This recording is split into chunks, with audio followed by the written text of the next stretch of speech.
Okay, so I'm Claire McAllister, and welcome to my Pulitzer presentation. I read about the Parkland, Florida school shooting, and I'm going to be sharing with you guys what I learned today.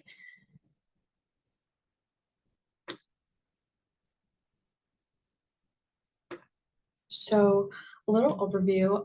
There was a lot of information on this topic, and I covered four different articles, and they're titled Unprepared and Overwhelmed, Hide, Deny, Spin, Threaten How the School District Tried to Mask Failures That Led to the Parkland shooting, A Lost and Lonely Killer, and the Parkland Shooter, seven key facts hidden in the school district's report.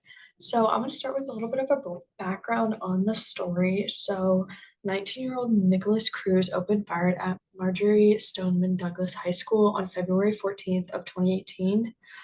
He had had a history of mental health problems and behavioral issues, but they were never really looked at when he went to high school, and there were a lot of warning signs, but no action really taken towards them.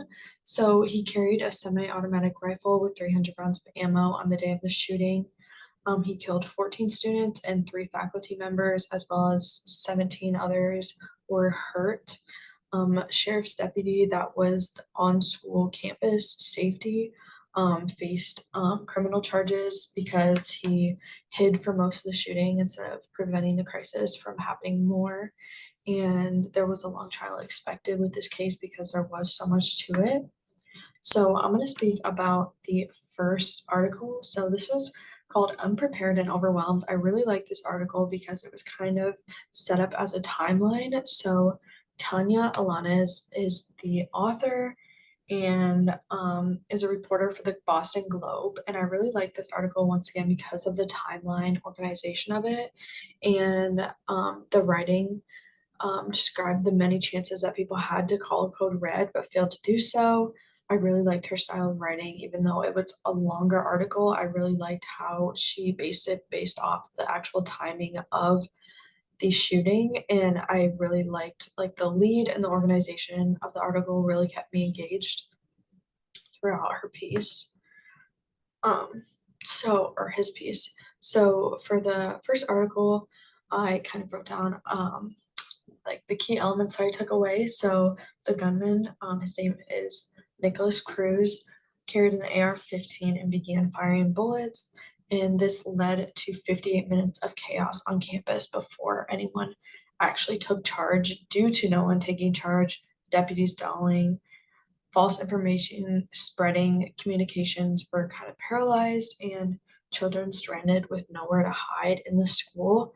Medina is the first of three school employees who failed to call for a school lockdown after seeing Cruz on campus.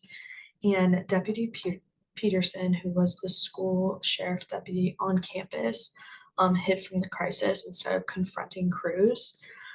Cruz killed six people, and then he continued to the third floor of the high school.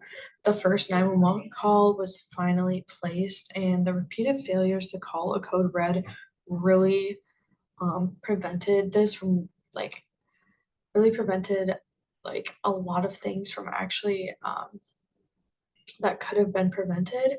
So the repeated failures to call code red led to the fire alarm being set off, which was not great because a lot of people started to evacuate the scene when in reality they should be hiding. Cruz's assault and shooting lasted 5 minutes and 32 seconds before a code red was finally called. Cruz had escaped the high school and then officers rushed into the building, but they really have no idea that Cruz has escaped. So I learned a lot from the first article. An important element that I think I took away, or an important paragraph, was this one. It was the sheriff's commander overwhelmed.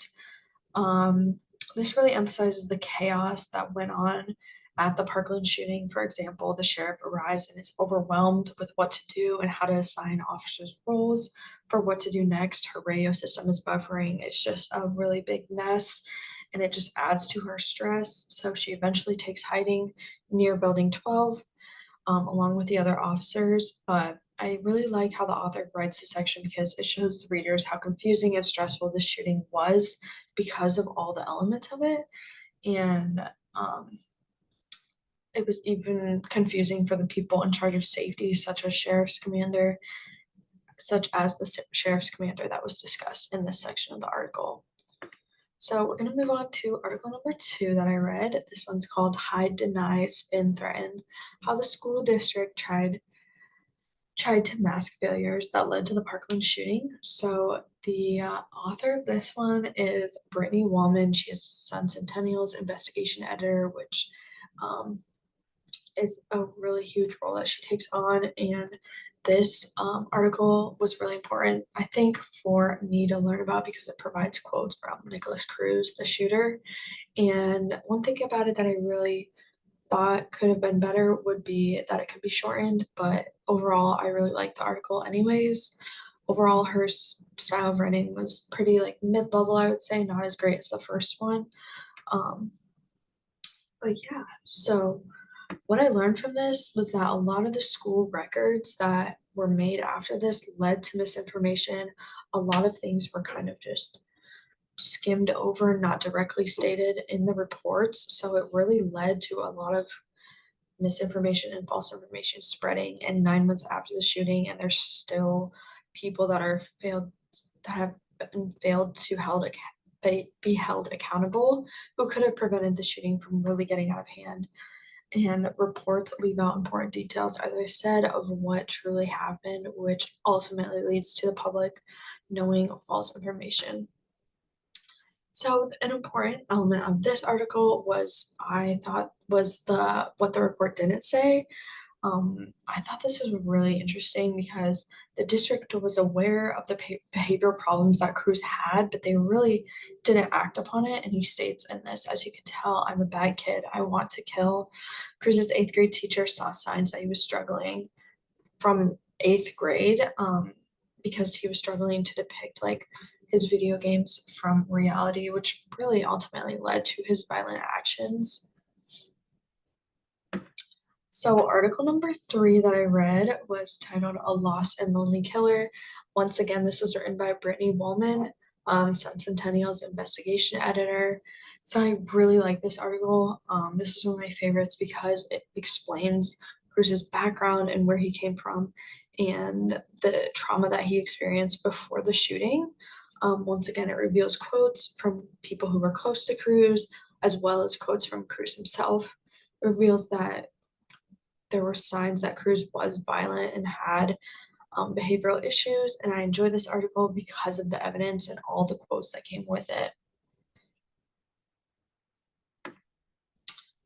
So, from early on, this article talks about how Cruz suffered from developmental delays as early as age 3. I remember it saying he confessed to shooting 33 former classmates, coaches, and teachers at Montgomery Stoneman Douglas High School in Parkland, Florida. I really enjoy this article because it really reflects on Cruz and what he went through before the shooting and what happened afterwards. So he was described as lost and lonely in high school. He suffered from emotional problems and behavioral issues, such as what I mentioned before. During his first month at the high school, he made an Instagram post saying that he planned to shoot up the school, but nothing was really acted on that. Nothing really stemmed from that. No one really did anything about it. He wrote, I want to kill people, which I thought was very disturbing. And he skipped school every Valentine's Day because he didn't really have anyone to spend it with. And this is kind of important because the school shooting was on February 14th of 2018. So I thought a really important element of this was when Brittany shared Cruz's background and how he was raised. So he was actually his biological mother actually left him, and his adopted mother adopted him. And by the time he was 3, he was again diagnosed with developmental delays. At 6, he lost his dad, which honestly it was a lot for him to experience, and he suffered a lot of trauma at only age 6. But by the time he was 16, he was preoccupied with wars, death and killing, and video games, and he never made it to 20 in the outside world. Um, so his parents knew that he had challenges, but they really never got to see exactly what he was capable of, especially within the school shooting. Once again, he confessed to shooting 33 former classmates, coaches, and teachers, and 17 of his victims passed away. This part of the article I feel like was significant because it shows the manner in which Nicholas was raised as he struggled with depression and anger issues. So yeah, I really like that part of the article. Um, so my final article that I read was Parkland Shooter: 7 Key Facts Hidden in the School District's Report. The authors of this article, once again, Brittany Woolman, Sun Centennial's investigation editor, and Eric Chokey, which was Sun Centennial's excuse me, data journalist. I really like this article. I kind of caught my eye just by the title because it was just 7 facts about the article or 7 facts about the report super quick. So yeah, I was expecting to just get a lot of information from this, and I definitely did. It was straight to the point, which I really liked. I don't like to beat around the bush. I just like to know what's important in the article, and I feel like this does this really well. It introduces important elements of the report that other people may have failed to notice. And once again, I just like how it's upfront. Um, and it introduces the important elements of the report that other people failed to point out.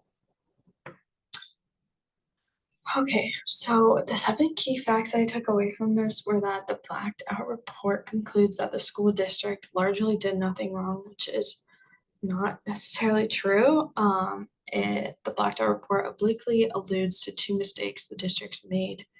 The first one being that the censored report says only the first included Florida's requirement that informed consent be contained from a parent prior to the student being placed in the school. And the second mistake made is that the only description in the blacked out report fails to say what the district did wrong. The blacked out report hints in obscure language that school employees nudged Cruz to formally opt out of the special ed program when he was a junior at Stoneman Douglas, but its record does not directly make the point. The fifth fact was the blacked out report doesn't show what the district knew about the shooter's history. In truth, the uncensored report reveals that district knew Cruz displayed profound emotional and behavioral troubles as early as 3, continuing throughout his 16 years in the school system. So I thought this was really important because they knew that he suffered from behavioral issues, but really did nothing about it. The sixth fact is that the blacked out report contains no information about the district's previous attempts to put Cruz in mainstream schools or the decision that really sent him to Marjorie Stoneman Douglas High School. It shows that what the district knew all along, which was that Cruz was never able to sustain periods of acceptable behavior or succeed in a really mainstream setting.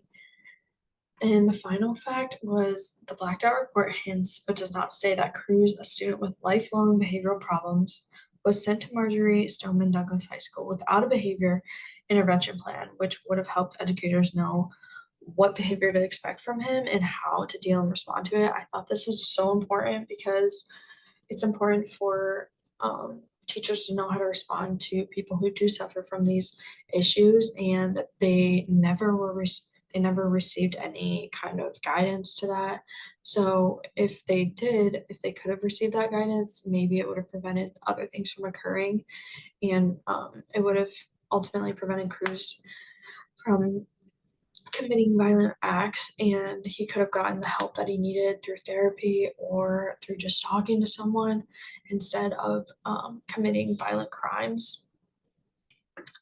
So the important element of this article was this, I believe. So it points out the behavioral problems that crews suffer from and that people with them can get the help that they need.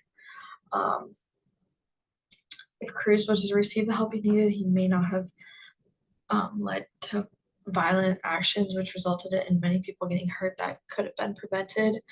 Um, but the full report reveals a lot more, um, such as how Cruz never really had a behavior intervention plan created for him and how this behavior was allowed to just continue.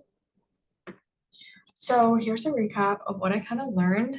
I really enjoyed all these articles. I thought they were all super interesting. I think it's really interesting to hear about the way that these school shootings are handled because they unfortunately are something that are becoming more Um, like we need to learn more about them because they are occurring more, unfortunately. But I believe that these articles pointed out important details of Cruz's past and how many things are generally left out of reports that can be really important to what has actually happened. Many people have still not been held accountable, such as the deputy on campus who failed to do anything. Things could have been prevented if Cruz got the help he needed for his mental health and behavioral problems. Sadly, school shootings will continue to happen if people fail to see behavioral issues early on and allow people to get the help that they need. If people are and if people are not held accountable for the role they played, or fail to act at the shooting, this could lead to more shootings happening. So yeah, I think that things could have been prevented if other people would have spoke up when they saw the behavior problems that Cruz had, and that maybe the shooting wouldn't have ever occurred. So thank you for listening to this Pulitzer presentation. I really hope you enjoyed. And yeah.